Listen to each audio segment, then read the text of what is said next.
혹시 그 장수 프로그램인데 TV 프로그램 중에서 서프라이즈라고 하는 TV 프로그램을 아십니까? 그 놀라운 일들을 소개하는 그런 프로그램에 어떤 사람을 소개한 적이 있냐, 기적의 여인이라는 제목으로 빅토리아 알렌이라고 하는 미국의 한 여자분을 소개한 그런 TV가 그때 그 프로그램이 있었습니다. 이 사람이 어떤 사람이냐면 1994년생이에요. 그러니까 나이가 얼마 아직 안 됐죠. 근데 새쌍둥이로 해서 이제 막내로 태어나는 여자입니다. 그런데 어렸을 때부터 참 수영을 잘했다고 합니다. 그래서 지역 대회 가서 메달도 많이 땄는데 그만 11살이 되는 때에 자가 면역 질환으로 인해서 뇌 손상을 입게 됩니다. 그래서 식물 인간이 되어버린 거예요. 11살 때. 그러니까 얼마나 낙심이 컸겠습니까, 부모님들이. 그런데 이제 병원에서는 너 해줄 게 없다고 하니까 어떻게 하냐, 장기간 이제 싸움이 될 거라고 생각을 하고 가족들이 집으로 이 빅토리아 알렌을 데리고 옵니다. 그리고 그때부터는 집에서 이제 병원 침대처럼 꾸며서 거기서 계속 간호를 하는 거예요. 근데 이 가정이 믿는 가정이었어요. 그러다 보니까 늘 거기 가서 빅토리아 알렌을 만나면 손을 잡고 기도를 해주기 시작을 했던 거예요. 이제 그렇게 시간이 흘렀는데 깜짝 놀랄 일이 생긴 거예요. 그러니까 서프라이즈에 나왔겠죠. 4년 만에 의식이 돌아오듯이 그 식물인간에서 깨어난 거예요. 식물인간에서 깨어난다는 것 자체가 이미 벌써 기적이잖아요. 이게 정말 드라마에서나 우리가 볼 것 같은 일이 발생이 된 겁니다. 근데 더 놀라웠던 것은 바로 뭐냐면 그 식물인간이었을 때 가족들이 자기를 위하여 기도했던 것들을 이 빅토리아 알렌이 기억을 하고 있었다라는 거예요. 그러니까 내가 비록 식물인간이었지만 뭐는 열려 있었느냐? 귀가 열려 있었기 때문에 귀로 그거를 다 듣고 있었다라는 거예요. 근데 더 놀라운 것은 바로 뭐냐? 이제부터가 시작이었습니다. 그는 그 식물인간 기간 중에 척추에 손상을 입어서 하체를 쓸 수 없는 그런 장애를 입게 됩니다. 휠체어 신세를 지게 돼요. 그리고 그가 좋아했던 수영을 하지 못한다는 사실에 낙담을 크게 하고 있었는데 이 쌍둥이 두 오빠가 그 어렸을 때 수영을 좋아했던 이 알렌을 그만 수영장을 이렇게 강제로 집어넣어 버린 거예요. 깜짝 놀랄 일이죠. 그런데 몸이 기억하고 있어서 수영을 하고 있었다라는 거예요. 비록 내가 그 물 밖에서는 자유롭지 않지만 물 속에서는 마음껏 수영을 할 수 있는 자유함을 누렸다라는 거예요. 그래서 어찌나 수영을 잘하는지 이 2012년도에 패럴림픽, 즉 장애인 올림픽 세계 대회에 미국 대표로 출전을 해서 100m 자유형에서 금메달을 따게 돼요. 그리고 4개의 메달을 따게 되는 엄청난 성과를 거느리게 되죠. 계속 사람들은 이 소녀한테 말합니다. 여기서 너는 끝났어. 이제는 할 수 없어. 그런데 또 거기서 포기하지 않더라는 거예요. 뭐를 결정했느냐? 나는 이제 걸어보겠다고. 가능한 일입니까? 그런데 재활을 열심히 하면서 의지를 내면서 그가 걷기 연습을 그렇게 하더니만 결국에 무슨 일이 발생됐느냐? 10년 만에 다시 걷는 놀라운 기적이 발생이 된 거예요. 그래서 나는 나의 생을 포기하지 않았다라는 책을 내고 미국에서 정말 선풍적으로 사람들에게 마음에 감동을 주었던 사건이 있습니다. 그는 그렇게 말합니다. 사람들이 계속해서 이제 너는 끝났어, 끝장났어 라고 자기 인생의 마침표를 찍으려고 할 때 가족들이 기도했던 거, 그리고 본인이 하나님한테 기도했던 것들을 떠올리면서 하나님은 아직도 내 인생의 마침표를 찍지 않았어. 지금은 잠깐 쉼표를 찍으신 그 순간이다라는 것을 믿었다라는 거예요. 그러면서 기도를 하기 시작했다는 겁니다. 오늘 이 자리에 이 궂은 날씨 속에서 왜 오셨습니까? 아직 우리는 우리의 인생 가운데 마침표가 아닌 줄 믿습니다. 지금 잠깐 우리 인생 가운데 분명히 어떤 분은 생각하실 거예요. 왜 이렇게 기도가 응답이 안 돼? 그러다 보면은 응답이 더뎌질 때 보면 목사님의 설교조차도 하나님의 말씀이라는 걸 알면서도 현실이 바뀌지 않으니까 귀에 잘 들어오지 않아요. 이게 사실입니다. 그럼에도 불구하고 오늘 우리가 단순하게 희망사항처럼 너 잘 될 거야 라는 말씀을 오늘 선포하는 게 아니에요. 우리는 근거가 있습니다. 바로 그 근거가 뭐예요? 하나님의 말씀의 약속을 붙잡고 오늘 우리의 기도의 자리에서 기도했을 때 하나님은 그것이 세상 사람들이 말하는 긍정의 힘과 희망사항을 놓고 기도하는 것이 아니라 정말 하나님은 지금 우리 인생의 마침표를 찍지 않았고 쉼표를 찍었을 뿐이야 라는 것을 믿고 기도했을 때 하나님은 오늘 이 알렌처럼 하나님의 때가 되면은 응답해 주시는 놀라운 축복이 있을 줄 믿습니다. 특별히 금요철에 그 응답을 받으시는 우리 귀한 사랑하는 신전주교회 모든 성도들이 되시기를 주의 이름으로 축원합니다. 믿음의 선한 싸움은요, 기다림의 시간이 있습니다. 기다릴 수밖에 없는 시간들이 있어요. 그런데 오늘 왜 제가 이런 말씀으로 문을 열고 있냐면, 오늘 이 성경을 읽고 있는 이 사람들이 그랬어요. 자, 우리 열왕기서 왕을 지금 있지만 이게 솔로몬 시대에 쓰여진 성경이 아닙니다. 언제 쓰여졌느냐? 바벨론 포로 시기에 쓰여진 성경이 바로 열왕기서예요. 그럼 지금 열왕기서를 읽고 있는 사람들은 누굽니까? 제일 먼저 접해서 바벨론 포로 생활을 하고 있는 사람들이잖아요. 그럼 그의 인생들은 지금 어떤 상태예요? 터전을 잃었죠. 조국을 잃었죠. 심지어 지금 잡혀서 포로 생활을 하고 있죠. 희망이라고는 보여요, 안 보여요? 마치 하나님이 내 인생 가운데, 우리 민족 가운데 마침표를 딱 찍은 것 같은 그런 절박한 상황 속에서 어떤 말씀을 읽었을 때 그 안에서 확신을 찾고 내 안에 믿음을 회복할 수 있고 다시 일어설 힘을 얻었느냐? 그때 읽었던 성경이 바로 이 열왕기서라는 거예요. 그렇구나, 하나님은 우리 민족 가운데 반드시 회복시켜 주실 거야. 우리 인생 가운데 반드시 회복시켜 주실 거야. 그렇게 읽었던 성경이 이 열왕기서라는 거예요. 특별히 오늘 8장의 말씀을 읽었을 때는 그 감정과 그 감격이 더 복받쳐 올랐을 거라는 거예요. 왜냐? 오늘 8장의 말씀이 드디어 성전이 완공되었다라는 말씀이 시작되고 있습니다. 우리 1절 말씀 한번 같이 읽도록 하겠습니다. 1절 말씀입니다. 이에 솔로몬이 여호와의 언약궤를 다윗성 곧 시온에서 메어 올리고자 하여 이스라엘 장로와 모든 지파의 우두머리 곧 이스라엘 자손의 족장들을 예루살렘에 있는 자기에게로 소집하니. 자, 이에라고 말씀으로 8장을 시작하는데 이에란 뜻이 원래 이제 히브리어의 뜻은 그때예요. 그때란 얘기는 지금 8장의 시작이 동떨어진 말씀이 아니라 7장의 맨 마지막 말씀하고 연결되었다는 뜻이에요. 그럼 7장의 51절로 끝나는데 그 맨 마지막 말씀이 뭐냐면 성전이 완공이 되었더라로 말씀이 시작돼요. 그러면서 모든 금과 은과 그 다음에 목재나 모든 기물들을 다 지금 성전 안으로 옮겼는데 뭐만 못 옮겼느냐? 언약궤만 못 옮긴 상태에서 시작하는 말씀이 8장의 2예요. 자, 가장 중요한데 이제 성전에 봉헌식을 드려야 되고 낙성식을 드려야 되는데 가장 중요한 게 바로 뭐겠어요? 이제 언약궤를 옮기는 거잖아요. 근데 이 언약궤 안에는 아시다시피 두 돌판이 들어있는데 그 두 돌판이 상징하는 게 뭐겠습니까? 하나님은 약속을 지키시는 분입니다. 하나님은 신실하신 분입니다. 하나님은 언약의 하나님입니다. 이 둘판이 상징하는 게 물론 십계명이지만 그 안에는 하나님이 이 계명을 잘 지켰을 때 우리 민족을 바로 주의 백성을 삼아 주셨다라는 것, 우리를 애굽이라고 하는 곳에서 벗어나서 출애굽을 시켰다는 것. 그러면 그들의 지금 이 말씀을 읽었을 때 소망은 뭐겠어요? 출바벨론. 우리가 언젠가는 분명히 하나님이 이 바벨론에 우리로 따지면 이 모든 힘든 상황을 벗어나게 해주실 거야, 이겨내게 하실 거야 라는 희망으로 정말 약속을 믿고 읽었던 성경이 바로 뭐라고요? 열왕기서라는 거예요. 그 중에 8장의 말씀 읽으면서 그들의 감정은 어마어마했을 겁니다. 지난 시간에 성전에 이 완공을 하는데 몇 년이 걸렸다는 거 혹시 기억나세요? 7년.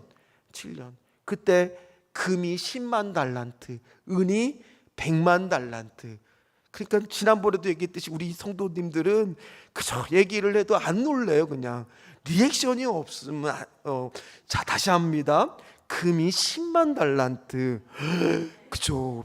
은이 100만 달란트. 이 어마어마한 양이, 그리고 심지어 성경 말씀에 녹과 동 같은 것들은 셀 수가 없대요.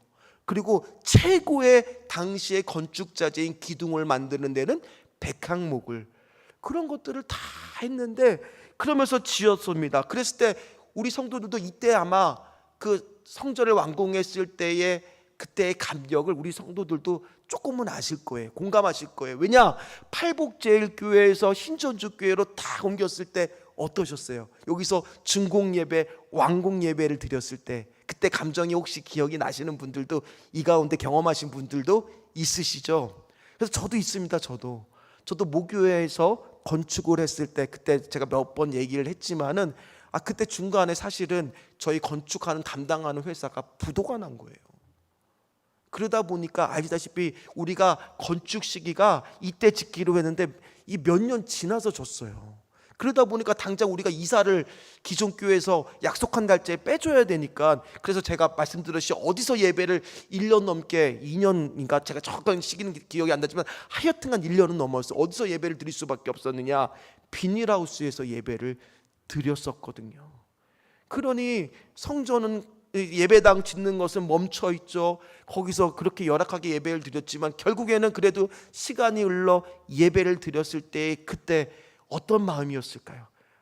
내가 이곳에서 예배를 드렸을 때 앞으로 여기서 내가 기도했던 거 하나님이 들어주실 거야. 하나님 우리 가정을 내가 벽돌 하나하나 놓고 기도했던 모든 기도 제목을 응답해 주실 거야. 내가 이곳에 기도를 심고 내 자녀를 위하여 기도했을 때 하나님은 정말 하나님의 많은 은혜와 축복이 이 우리가 예배드리는 이곳, 기도를 심는 이곳에서 흘러넘치게 될 거야. 그런 마음들이 다 있지 않으셨습니까? 그것들이 있어야 되잖아요. 오늘 그렇게 예배드리고 있는데 이 말씀을 읽은 열왕기서의 그 포로된 백성들 안에 어떤 마음들이 회복이 되기 시작을 했겠습니까? 오늘 10절하고 11절 말씀을 한번 읽어보도록 하겠습니다. 우리 10절하고 11절 말씀 같이 읽겠습니다. 제사장이 성소에서 나올 때에 구름이 여호와의 성전에 가득하매 제사장이 그 구름으로 말미암아 능히 서서 섬기지 못하였으니 이는 여호와의 영광이 여호와의 성전에 가득함이었더라. 아멘. 그때의 그 감격 때문에, 그때의 그 은혜 때문에 성전에 뭐가 가득한 것을 경험하고 있는 거예요. 모든 지금 예배드리고 있는 사람들이요, 여호와의 영광이요, 하나님의 임재가 오늘 마찬가지입니다. 우리가 드리고 있는 이 금요 기도회 가운데 여호와의 영광이 가득하기를 주의 이름으로 축원합니다. 우리가 공예배를 드리면서 우리가 어떤 예배를 드리는 이 장소에서 하나님이 응답하시고 여호와의 영광을 경험하고 하나님의 은혜를 경험하고 우리가 기도를 심는 곳이 이곳이잖아요. 이곳은 우리가 경험해야 될 게 뭐겠어요? 하나님의 임재를 경험해야 될 것이고 여호와의 영광을 경험하는 그 예배를 우리가 이곳에서 드려지고 경험해야 되는 거 아니겠습니까? 드디어 언약궤를요 지고 오는데 솔로몬은 지혜롭잖아요. 다윗이 실수한 것을 그대로 따라하지 않고 정확하게 제사장들과 레위인들로 하여금 언약궤를 가지고 오게 합니다. 그리고 언약궤가 들어왔을 때 온 백성들은 다 서서 그 장면을 함께 보면서 여호와의 영광이 정말 구름을 덮은 것처럼 그곳에 가득한 것을 경험하게 됩니다. 그리고 그때 예배를 드리는데 5절 말씀을 보면 재물을 셀 수 없다라는 표현이 나올 정도로 그 전에 드렸던 1천 번제도 어마어마하잖아요. 비교도 할 수 없을 만큼의 많은 재물을 하나님께 드리고 있습니다. 그러면서 예배를 드리는데, 그러면서 계속 솔로몬이 나중에 집에 가셔서 꼭 8장을 읽어보세요. 8장에 보면은 어떤 말이 계속 강조가 초반에 되고 있느냐? 하나님은 약속을 지키시는 분이다. 하나님 어떤 분이라고요? 약속을 지키시는 분이다. 우리가 오늘 기도하고 있을 때 우리 안에 확실하게 믿어야 될 내용이 뭐겠습니까? 내가 비록 의심들이 될 때도 있고, 내가 낭망하고 있고 낙심할 때도 있고, 내 인생에 마치 마침표가 되고 있는 것 같이 느껴질 때라도 내가 그걸 고쳐서 하나님의 쉼표라고 마음을 먹을 수 있는 것은, 하나님은 약속을 지키시는 분이니까, 하나님은 신실하신 분이니까 그 마음으로 지금 기도하고 있는 거예요.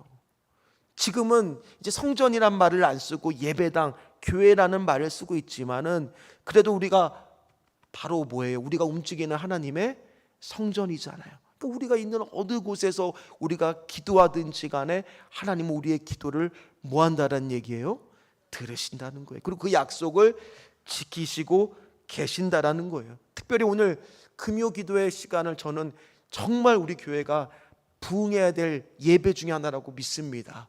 왜 그러느냐? 가장 많이 예배 시간 중에서 새벽 기도를 제외하고 기도하는 시간이 있는 시간은 뭐밖에 없어요? 다른 예배 때는 우리가 대표 기도만 있지 함께 통성으로 한 번만 기도하지, 여기처럼 그렇게 같이 기도하는 시간이 없잖아요. 하나님, 그렇습니다. 우리 금요 기도회 때는 우리 성도들이 나와서 눈물로 오늘 기도를 심는 것마다 약속을 지키시는 하나님, 언약을 지키시는 하나님이 응답이 이루어지는 곳이 바로 이 금요 기도회가 되게 하여 주시옵소서. 왜냐하면 제가 많이 고민을 하거든요. 무슨 고민을 하냐? 왜 금요 기도회 때 성도들이 많이 나오지 않을까? 그래서 여러 가지 많은 생각들을 떠오르는데, 하나님이 주시는 방법은 하나예요. 뭐냐?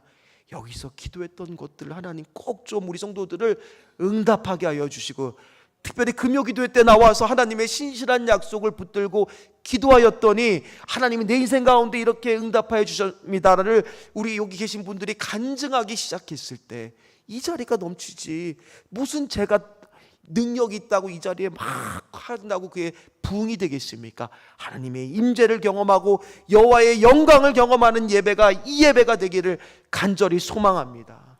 그러면 당연히 이 빈자리들이 채워지고 남을 때가 되지 않겠습니까? 그래서 솔로몬도요, 그 여호와의 영광을 계속 경험하면서 하나님은 약속을 지키시는 분이다. 그래서 오늘 20절 말씀을 보면 그 안에 어떤 고백이 있느냐? 이제 여호와께서 말씀하신 대로 이루시도다. 이렇게 고백하는, 계속 그 말씀을 고백하고 있더라는 겁니다. 그러면서 이제 22절부터 기도하기 시작해요. 자, 22절 말씀을 같이 읽도록 하겠습니다. 솔로몬이 여호와의 제단 앞에서 이스라엘의 온 회중과 마주서서 하늘을 향하여 손을 펴고, 이제 뭐 하는 건지 딱 눈치를 채시죠? 말씀을 읽어보니까 이제 뭐 하려고 하는 거예요? 기도를 하기 시작하는 거예요. 이제 기도를 하기 시작하는데, 이제 본격적인 기도의 그 제목들이 28절부터 등장을 하는데, 그 기도가 아주 절절합니다. 아주 절실합니다. 아마 처음에는 말씀에 보면 모두 서서 기도를 시작했다고 나오는데, 추측건데 기도가 7가지의 기도 제목을 기도를 하는데 점점 뜨거워지면서, 모르긴 몰라도 안 보았을지언정 예상하건대 분명히 모든 백성들이 다 무릎을 꿇고 울면서 하나님한테 부르짖고 있었을 겁니다. 그걸 어떻게 알 수 있느냐? 오늘 말씀을 보면 알 수 있는데, 우리 같으면 당연히 성전을 완공을 했어요. 그리고 이제 기도를 시작했어요. 그러면 어떤 기도를 하기를 일반적으로 생각이 들까요? 이왕이면 이제 우리가 이렇게 노력해서 성전을 7년 만에 완공을 했으니까, 이제 우리가 이렇게 애를 써서 하나님께 성전을 완공을 했으니 이제부터 우리 민족과 이 나라를 튼튼히 하여 주시고 좀 복을 내려 주시옵소서. 이런 기도를 충분히 할 수 있잖아요. 그런데 그러지 않았다라는 거예요. 오늘 28절부터 30절 말씀을 한번 읽어보도록 하겠습니다. 같이 읽겠습니다. 그러나 내 하나님 여호와여, 주의 종의 기도와 간구를 돌아보시며 이 종이 오늘 주 앞에서 부르짖음과 비는 기도를 들으시옵소서. 주께서 전에 말씀하시기를 내 이름이 거기 있으리라 하신 곳 이 성전을 향하여 주의 눈인 주야로 보시오며 주의 종이 이곳을 향하여 비는 기도를 들으시옵소서. 주의 종과 주의 백성 이스라엘이 이곳을 향하여 기도할 때에 주는 그 간구함을 들으시되 주께서 계신 곳 하늘에서 들으시고 들으시사 사하여 주옵소서. 아멘. 말씀을 읽었지만 가면 갈수록 더 간절해지잖아요. 들으면 들으시사. 근데 정말 좀 충격적이지 않습니까? 우리 같으면 당연히 이렇게 애를 썼으니 이제 우리 안에 복을 달라고 충분히 기도할 수 있는데, 아니 이 좋은 날에 솔로몬은 지금 무슨 기도를 하고 있는 거예요? 솔로몬이 무슨 잘못을 했습니까? 지금껏 이제 성전을 잘 짓고 모든 백성들이 같이 합심하여 성전을 잘 져놓고 하는 기도가 뭐예요? 우리를 용서하여 주시옵소서. 우리를 용서하여 주시옵소서. 이렇게 기도하고 있다라는 거예요. 그런데 이 말씀을 지금 읽고 있는 사람들이 누구라고요? 열왕기서에 언제 지었다고요? 바벨론 포로 시기에 이 말씀을 읽던 사람들은 오늘 그 말씀의 구절을 읽을 때 무너질 수밖에 없었어요. 왜 무너질 수밖에 없었습니까? 자신들이 처한 지금의 상황과 너무나 맞는 기도였기 때문이었어요. 자신들의 상황이 뭡니까? 바벨론에 왜 포로로 잡혔습니까? 우리가 여호와 앞에 범죄하였기 때문에 지금 우리 지경이 이렇게 포로로 잡혀 있는데, 오늘 그 죄를 용서해 달라는 솔로몬의 기도가 남의 기도처럼 들리는 것이 아니라 내 기도처럼 들리기 시작했다는 거예요. 솔로몬은 알았어요. 뭐를 알았느냐? 우리가 늘 평탄하는 것이 아니라 반드시 언젠가는 우리가 하나님 앞에 죄를 지을 때도 있을 것이야. 하나님 앞에 쓰러질 때도 있을 것이야. 넘어질 때도 있을 거야. 그럴 때 그것이 하나님의 마침표가 아니야. 하나님의 쉼표야. 그럴 때 우리는 다시 일어나야 돼. 그러기 위해서는 우리 죄를 용서해 달라고 하나님 앞에 기도하는 것이 반드시 필요하다는 것을 알았다라는 거예요. 그래서 오늘 이 좋은 날 우리 같으면 그렇게 기도할 건데 무려 7가지나, 그것도 오늘 8장에서 가장 많은 내용을 차지하고 있는 것이 바로 이 기도예요. 이 기도 7가지를 기도하는데 아주 비슷하게 진행된다. 만일로 시작을 하면서 우리가 이렇게 잘못했거든, 주여 우리를 용서하여 주시고 다시 회복시켜 달라는 기도를 7가지나 거쳐서 하는데, 한번 생각해 보세요. 다윗이 어떻습니까? 그 잘했던 다윗도 시편 51편에 보면 넘어질 것 같지 않았던 다윗도 밧세바로 인해서 넘어졌을 때 어떤 기도를 올립니까? 주여 내 안에 정한 마음을 주시옵시고 내 안에 정직한 영을 좀 새롭게 하여 주시옵소서. 구원의 기쁨을 좀 회복시켜 주시옵소서. 한마디로 뭐예요? 주님 나를 좀 용서하여 주시옵소서. 그 기도를 드렸다라는 거예요. 그랬더니 그의 마음이 뭐하기 시작했어요? 다시 구원의 기쁨들을 회복하기 시작하더라는 거예요. 따라서 오늘 우리가 드리는 기도 가운데도 오늘 이 솔로몬의 기도가 동일하게 필요할 줄 믿습니다. 자, 그렇다면 오늘 이 7가지의 기도의 내용이 뭐였느냐? 첫 번째는 뭐냐? 내가 이웃에게 범죄했을 때, 두 번째 범죄로 인해 적국에서 패했을 때, 세 번째 범죄로 인해 우리가 읽었던 본문이 이거예요. 비가 내리지 않을 때, 네 번째 자연재해가 발생했을 때, 다섯 번째 이방인들이 기도할 때, 여섯 번째 적국과 싸우려고 할 때, 일곱 번째 적국에 사로잡혀 갔을 때. 그러니까 이게 딱 내용이 누구랑 딱 맞는 거예요. 이 말씀을 읽은 바벨론이 포로하는 그 사람들의 지금의 상황과 딱 맞아 떨어지잖아요.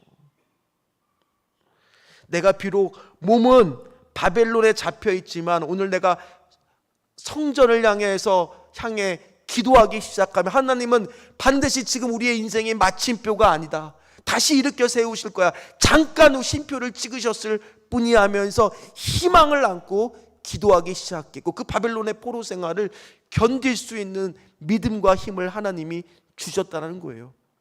비록 나는 이 바벨론 땅에 잡혀서 여기에 있지만 내가 성전을 바라보고 있으면은 지금 나는 주님이 나와 함께하고 있는 거야. 주님이 나와 함께하고 계시는 거야. 내가 기도하는 것이 가정에서 기도하든, 내가 오늘 직장에서 기도하든 차 안에서 기도하든 내가 기도의 처소가 아닌 곳 어디에서나 기도해도 주님이 나와 함께 하신다면 그곳이 바로 나의 기도의 응답의 장소일 줄 믿습니다. 그래서 높은 산이 거친 들이 조막이나 궁궐이나 내 주 예수 모신 곳이 그 어디나 하늘나라 할렐루야 찬양하세 내 모든 죄 사함받고 주 예수와 동행하니 그 어디나 하늘나라. 그러면서 그들이 얼마나 많은 위로를 받았을까요? 얼마나 많은 힘이 났을까요? 비록 내가 포로로 잡혀 있지만 내 인생이 지금 잘 풀리지 않고 어려운 상황에 처했지만 그래도 나는 주님과 동행하고 있으니, 지난번 말씀을 드렸죠. 요셉이 그때 성경은 뭐라고 한다고? 나는 형통하다. 나는 형통한 거야. 나는 형통한 거야. 그 지금 은혜를 경험하고 있습니다. 마찬가지예요. 이렇게 기도해서 회복된 중에 대표적인 사람이 성경에 나오는데 다니엘이 그랬잖아요. 다니엘이 적국의 포로에 잡혀서 거기서 하루에 3번씩 기도했을 때 그 기도를 어떤 내용을 기도했는지는 성경에 나오지는 않습니다. 그러나 우리가 추측컨대 개인을 위한 기도 제목이었으면, 그 왕의 어인의 도장이 찍힌 것을 알았으면 개인 기도였으면 잠깐 내려놓을 수도 있었어요. 근데 그가 내려놨어요? 안 내려놨어요? 내려놓지 않고 정해진 시간에 다 알면서도 죽을 것을 각오하고도 기도를 문을 열고 할 수 있었던 것은, 우리가 추측컨대 그 기도가 개인의 어떤 복을 바라는 기도가 아니라 이 민족을 향해서, 이 나라를 위하여 기도했기 때문에 이 기도하는 것을 멈출 수가 없었다라는 것을 우리는 예상할 수가 있습니다. 왜 또 예상할 수 있냐? 다니엘만 그렇게 기도한 게 아니라 느헤미야도 1장에 보면 그가 기도를 하는데, 느헤미야서는 기도문으로 이루어진 성경이에요. 거기 6절하고 7절 말씀을 한번 같이 읽도록 하겠습니다. 같이 읽겠습니다. 이에 종이 주의 종들인 이스라엘 자손을 위하여 주야로 기도하며 우리 이스라엘 자손이 주께 범죄한 죄들을 자복하오니 주는 귀를 기울이시며 눈을 여시사 종의 기도를 들으시옵소서. 나와 내 아버지 집이 범죄하여 주를 향하여 크게 악을 행하여 주께서 모세에게 명령하신 계명과 율례와 규례를 지키지 아니하였나이다. 아멘. 보십시오. 느헤미야가 무슨 잘못을 했습니까? 그런데도 오늘 첫 번째 그의 기도 제목에는 반드시 뭐가 들어가 있어요? 하나님, 우리 죄를 용서하여 주시옵소서. 우리 죄를 용서하여 주시옵소서. 마찬가지 우리 인생 가운데, 지금 여기 계신 분들 가운데 꼭 내 인생 가운데 지금 하나님의 심표가 있는 것 같은 상황에 계신 분들도 있을지도 몰라요. 그때 우리가 드려야 될 기도는 빨리 이 상황을 벗어나게 하여 주시옵소서. 기도도 필요해요. 그런데 그 기도만 해서는 안 되고 반드시 기도해야 될 게 바로 뭐예요? 하나님, 우리 죄를 용서하여 주시옵소서. 그 기도를 하기 시작할 때 그곳으로부터 하나님은 일으켜 세우시더라는 거예요. 우리나라의 대부흥운동이 언제 일어났어? 평양 대부흥운동이 뭐부터 시작했을 때 일어났습니까? 회개하기 시작할 때부터요. 내 잘못입니다. 내가 잘못했습니다, 주님. 그 고백이 선교사의 입술로부터 퍼지기 시작했을 때 1905년 평양 대부흥운동은 시작되기 시작했습니다. 마찬가지입니다. 지금 그래서 우리가 10월 27일 날 200만이 다 모여서 함께 기도회를 하고 예배 드리자고, 이 포괄적 차별금지법을 향해서, 동성애를 향해서 우리가 기도해야 된다라고 지금 선포를 하고, 우리 합동교단부터 시작해서 지금 많은 교단들이 합심해서 다 그날 예배를 함께 드리자고 2시부터 그거 진짜 광고했잖아요. 그때 우리가 해야 될 게 뭐겠어요? 하나님 앞에 이 나라의 죄악을, 우리가 죄를 져서가 아니라 이 나라의 죄악을 용서하여 주시옵소서. 그러니까 같이 그날 다 여기 계신 분들 기도해 주셔야 된다는 얘기예요. 그랬을 때 하나님은요 뭐를 회복시키시느냐, 다시 애굽으로 인도하셔서 그 이스라엘 백성들이 출애굽을 하면서 이들은 나의 소유다, 나의 백성이고 주의 백성이다를 다시 한번 언약으로 확인시켜 준 것처럼 오늘 넘어진 우리를 향해서도 말씀하실 것입니다. 이 백성은 나의 백성이다, 이 백성은 내가 사랑하는 나의 백성이다, 그 선포를 해 주실 줄 믿습니다. 그래서 솔로몬이 오늘 기도하는데 계속 하나님의 약속을 향해서 기도했다가 그 다음부터는 자기 백성들을 향해서 기도하기 시작합니다. 근데 거기에만 머무르는 게 아니라 41절부터 43절 보면 7가지 기도 내용 중에서 5번째는 이방인을 향해서도 기도하기 시작합니다. 같이 읽도록 하겠습니다. 41절부터 43절까지의 말씀입니다. 또 주의 백성 이스라엘에 속하지 아니한 자 곧 주의 이름을 위하여 먼 지방에서 온 이방인이라도 그들이 주의 크신 이름과 주의 능한 손과 주의 표심팔의 소문을 듣고 와서 이 성전을 향하여 기도하거든 주는 계신 곳 하늘에서 들으시고 이방인이 주께 부르짖는 대로 이루사 땅의 만민이 주의 이름을 알고 주의 백성 이스라엘처럼 경외하게 하시오며 또 내가 건축한 이 성전을 주의 이름으로 일컫는 줄을 알게 하옵소서. 아멘. 그 누구라도 하나님을 향해서 기도하고 있다라면 하나님이 반드시 그 기도를 들어달라는 지금 솔로몬의 기도예요. 어디 그뿐입니까? 그 믿는 한 사람의 기도 때문에 오늘도 가정을 위하여, 교회를 위하여, 이 나라를 위하여 기도하고 있는 그 사람 때문에, 마치 라반이 야곱 때문에 축복을 받고 보디발이 요셉 때문에 축복을 받았던 것처럼 하나님 우리 가정 때문에 우리 주변이, 우리 친척들이 축복을 받게 하여 주시옵소서. 우리 교회 때문에 이 주변의 상가들이 축복을 받게 하여 주시옵소서. 롯데아파트를 비롯한 아파트 이 주변의 모든 것들이 우리가 축복의 통로로 사용되게 하여 주시옵소서. 오늘 우리 또 그렇게 기도해야 돼요. 그렇게 기도했을 때 하나님께서는 우리 교회를 사용해 주실 줄 믿습니다.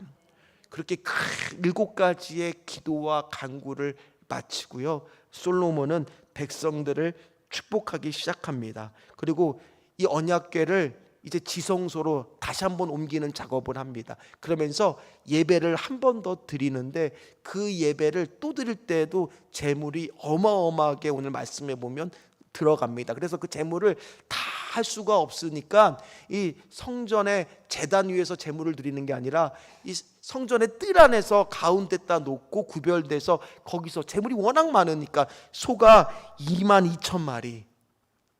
역시 아직까지 준비가 안 돼. 이제 소가 22,000마리요. 양이 12만 마리. 오늘 성경에 나와요. 63절에 그렇게 어마어마한 제물을 가지고 또 하나님 앞에 예배를 드려요. 그러면서 계속 말합니다. 그런데 궁금하잖아요. 왜 이렇게 솔로몬은 백성들에게 복을 달라고 기도하지 않았을까? 궁금하지 않으세요? 왜 이렇게 자꾸 용서만 해달라는 기도만 하고 있을까? 오늘 말씀을 보니까 이미 백성들이요 큰 축복을 받은 상태였기 때문이에요. 하나님, 그렇습니다. 우리 교회가 그렇게 되기를 소망합니다. 특별히 우리 성도들이 그런 은혜를 누리기를 간절히 축복합니다. 오늘 말씀 한번 읽겠습니다. 56절 말씀입니다. 56절 말씀 같이 읽겠습니다. 여호와를 찬송할지로다. 그가 말씀하신 대로 그의 백성 이스라엘에게 태평을 주셨으니 그 종 모세를 통하여 물은 말씀하신 그 모든 좋은 약속이 하나도 이루어지지 아니함이 없도다. 할렐루야. 얼마나 좋습니까? 하나님이 약속하신 거 다 이루어 주시고 태평성대를 주시고 모든 가정들마다 다 집이 있고 자동차가 있고 땅이 있고 밭이 있고 먹을 것이 풍부하고 지금 그런 상태라는 거예요. 그러니 지금 우리가 기도해야 할 것은 이것을 빼앗기지 않는 감사한 마음으로 하나님, 우리가 넘어지지 않게, 또 넘어지더라도 우리를 용서하여 달라는 기도를 그렇게 하고 있었다라는 겁니다. 그래서 오늘 말씀의 결론, 이렇게 모든 예배를 드리고 어떤 상태가 되느냐, 오늘 마지막 8장의 66절 말씀입니다. 같이 읽도록 하겠습니다. 여덟째 날에 솔로몬이 백성을 돌려보내매 백성이 왕을 위하여 축복하고 자기 장막으로 돌아가는데 여호와께서 그의 종 다윗과 그의 백성 이스라엘에게 베푸신 모든 은혜로 말미암아 기뻐하며 마음에 즐거워하였더라. 아멘. 소망하지 않으세요? 신전주교에서 드리는 주일 예배 또는 금요기도의 모든 예배를 다 드렸을 때 하나님이 우리에게 베푸신 모든 은혜로 말미암아 기뻐하며 마음에 즐거워하였더라. 이렇게 말씀이 이루어질 수만 있다면 얼마나 좋겠습니까? 저는 꿈을 꿉니다. 어떤 꿈을 꾸느냐, 이 홈플러스에 거기에 자회전을 하면 우리 교회로 들어오잖아요. 거기에 우리 교회 차들이 쫙 서 있는 거예요. 다들 자회전 신호를 받아서 들어오려고 예배당으로. 그런 꿈을 꿔요. 하나님, 새벽 예배 드릴 때도 우리 차들이 쫙 서서 기도하러 우리 예배당으로 오는 그 소망이 있습니다. 또 정말 주일만 되면 은혜 받기 위해 차들이 쫙 늘어서서 그 기다리는 시간도 너무 기대하고 행복해서 하나님을 찬양하면서, 그러면 거기 가서 예배를 드린다면, 여기 와서 예배를 드리면 하나님의 신실한 약속을 붙잡는다면 쉼표 같은 내 인생 가운데 하나님은 일으켜 세워주실 거야. 내 인생의 마침표는 아니야, 아직 끝나지 않았어. 그러면서 예배를 드리고 왔을 때 주님이 주시는 모든 은혜로 말미암아 기쁘고 즐거운 마음으로 돌아가는, 힘을 얻고 돌아가는 그곳이 바로 하나님 우리 신전주 교회가 되게 하여 주시고, 우리 예배가 되게 하여 주시옵시고, 우리 기도의 응답이 되게 하여 주시옵소서. 이런 소망이 없겠습니까? 당연히 꿈을 꿔야죠. 우리는 오늘 기도할 때 그런 소망을 가지고 함께 기도하십시오. 이 66절의 약속의 말씀이 우리 교육부서부터 시작해서 모든 예배 가운데 그대로 응답되는 그런 기쁨을 누리게 하여 주시옵소서. 우리는 때로 살아가다 보면 인생이 마치 마침표를 찍은 것 같은 순간이 옵니다. 그러나 하나님은요, 마침표라고 말하시는 분이 아니에요. 남들은 다 얘기합니다. 야이로한테 네 딸은 죽었다고. 그런데 하나님은 뭐라고 말씀하세요? 죽은 게 아니라 잔다. 잔다. 그랬을 때 하나님은 그 야이로를 다시 딸을 일으켜 세워주신 것처럼 오늘 우리 인생 가운데 마침표는 없습니다. 하나님의 쉼표는 있을 수 있어요. 그 순간 우리가 해야 될 기도는 뭐겠어요? 하나님, 우리 죄를 용서하여 주시옵소서, 사하여 주시옵소서. 그렇게 기도하면서 하나님 앞에 다시 약속을 붙들고 기도했을 때 오늘 66절의 말씀처럼 모든 은혜로 말미암아 우리 안에 기쁘고 즐거움이 넘치게 될 줄 믿습니다. 그 응답을 얻고 돌아가는 오늘 금요기도회가 다 되시기를 주의 이름으로 축원합니다. 축원합니다. 우리 같이 찬양